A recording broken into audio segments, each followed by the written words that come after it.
As you know, in many of my stories, I am not the hero. It's often stories about my failings, but this is one of the few stories where I actually live up to what I would hope for myself. So I was in a class in college. I believe it was a class about Westerns. And the professor, was teaching us, and we went through the whole semester. And we got towards the end, and he said, okay, so everybody, for the final, you have a choice. You can either choose from all of these different essay questions, and you can write 3 essays, or you can read this book, and it was a really thick book.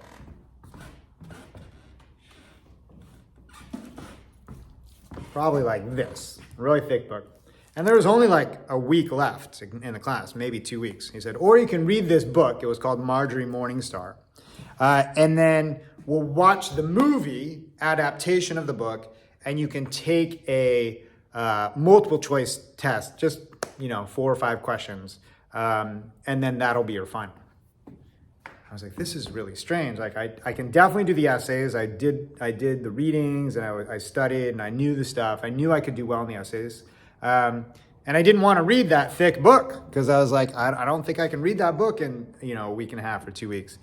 So I had a friend in that class. His name was Derek. And I, was talking to Derek about this. I was like, Derek, are you going to write the essays, or are you going to read the book and do the multiple choice? Because multiple choice seems really easy, but I don't know. He's like, oh, I'll just do the essays. I'm not going to read the book. So fast forward to the day of the final. It's a large class, several hundred people in it, and we all go into Wheeler Auditorium, and the professor shows us the movie, Marjorie Morningstar, which is the adaptation of that super thick book. And we watch the movie, and then at the end of the movie, he says, okay, everybody, it's time to do the final. And he's about to do it. He's about to do the multiple choice. And he says, oh, wait a second. He says, can you hold your hand up if you're going to be doing the essays? Because you won't do the multiple choice right now. You'll just wait until the multiple choice is done, and then you can do the essays. And so people kind of like started putting their hand up. They weren't really sure. I put my hand up because I'm doing the essays. I'm like, and Derek wasn't like putting his hand up. I'm like, Derek, aren't you going to do the essays? Like, why aren't you putting it? And Derek's like, yeah, I'm going to do the essays. Okay, because he had talked to me about it.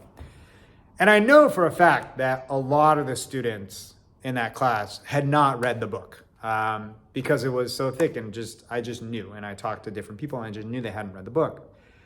And he goes, so the professor goes, okay, so if you're going to do the essay, just hold on. It'll be just a couple minutes, and then you can do it. And then he says to everybody, okay, can everybody just take out a little piece of paper? It doesn't matter. You just tear it out, any piece of paper. And I'm going to project the multiple choice questions on the screen and just write your answers down. Just number from 1 to 10. And people are like, this is weird. We're in college. This is a weird test. But like, people started taking out their paper, and they numbered 1 to 10. And then he like projected the first question up there, and the multiple choice question. And he says, just write the answer down, A, B, C, or D, and then we'll go on to the next question. And then he goes on to the next question. He goes on to the next question. He's just like projecting them. People are like, what is going on? Like, kids are cheating right and left. They're talking about what the answers are. They're talking about it. And as he's walking along the front, he actually sees 2 kids talking, but it's loud. Everybody's talking during this final. And he sees these 2 kids. He's like, wait, what are you guys doing? Are you cheating? Like, don't talk to each other.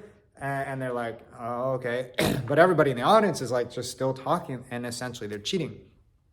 And I started to get so angry. Because as we went further and further into it, Derek turns to me, he goes, he doesn't care, Mikko. He doesn't care. I'm just going to do the multiple choice. And Derek takes out a piece of paper, and he numbers from 1 to 10, and he turns to the person on the other side, and he writes down the answers that they have. And I'm getting angrier and angrier because, like, people are being put in a position to cheat, and I'm so upset about it. So he does all 10 questions, and then it gets worse. He says, okay, everybody, if you're doing the multiple choice, just trade with your partner and have them grade it. I'm going to put the answers up now. And he proceeds to put the answers up. And then people trade with their friends. And sure enough, like, they've been done in pencil. So as it goes through and he puts the answers up, kids are erasing answers and putting the correct answer for other kids. And like, I'm just livid. Livid means super, super angry. I cannot believe this is happening. And then at the end of it, he says, okay, everybody, just make sure your name is on it. put the grade on it and pass it down to the end, and then you can go. So everybody passes their papers all the way down to the end. He says, oh yeah, and if you're taking the essay test just after everybody's gone, then you can take your essay test. Everybody turns it in, everybody leaves, he collects the papers, and he says, okay, if you're here for the essays, you could start the essays. And hundreds of people have left, and I'm the only one there, still sitting in my chair. And I take out my blue book that we used to write our essays in for finals, and it's just me, and everybody is leaving or has left, and I'm so angry that I'm shaking. And the reason I'm angry is because he put all of these people in a position to cheat. He made them compromise their morals, and now they're leaving. And I saw the hands that went up for the people who said they were going to do the essays, including my friend Derek.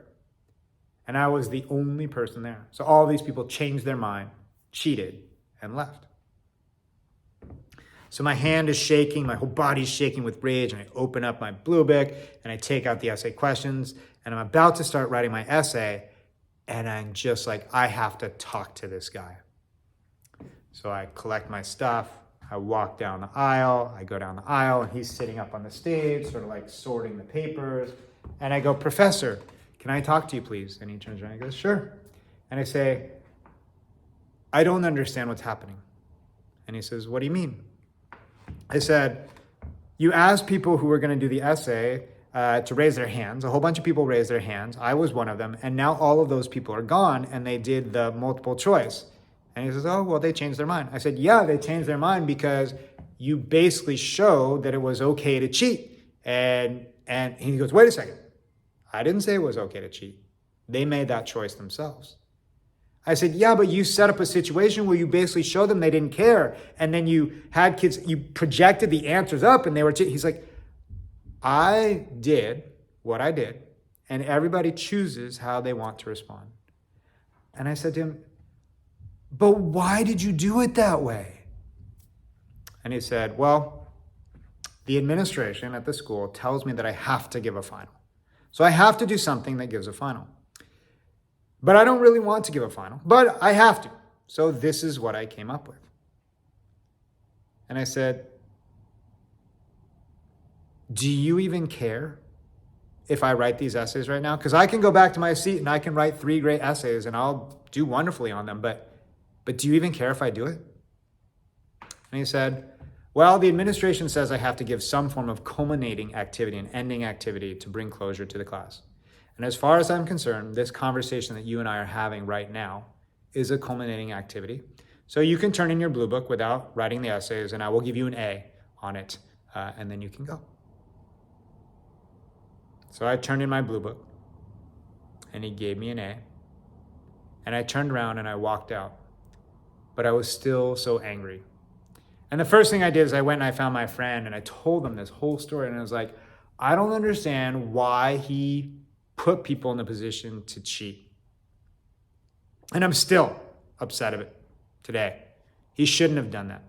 Which is why I try very hard to make it possible for people to do the things that are most likely going to make them happy. And I don't want to put people in a position to make it easy to cheat because I know how easy it is. Because I remember there have been times where I have cheated. I remember in high school. I'm not proud of it. There were times that I cheated, but I felt so terrible. And I remember there was a few times in middle school too, in my math class, and I felt so terrible because nobody wants to cheat. Nobody wants to lie. It goes against the very fiber of who we are as human beings and what feels good. And I wish that I was always put in a position where I didn't have to fight that battle. But that's not how the world works. So you're gonna find yourself in a position where you can cheat. Maybe it's even easy to cheat. Maybe you even think the person in charge is encouraging you to cheat. But I know that for me, in those times, when I'm able to follow my moral compass and what I believe to be right, I have always been happier. Thanks.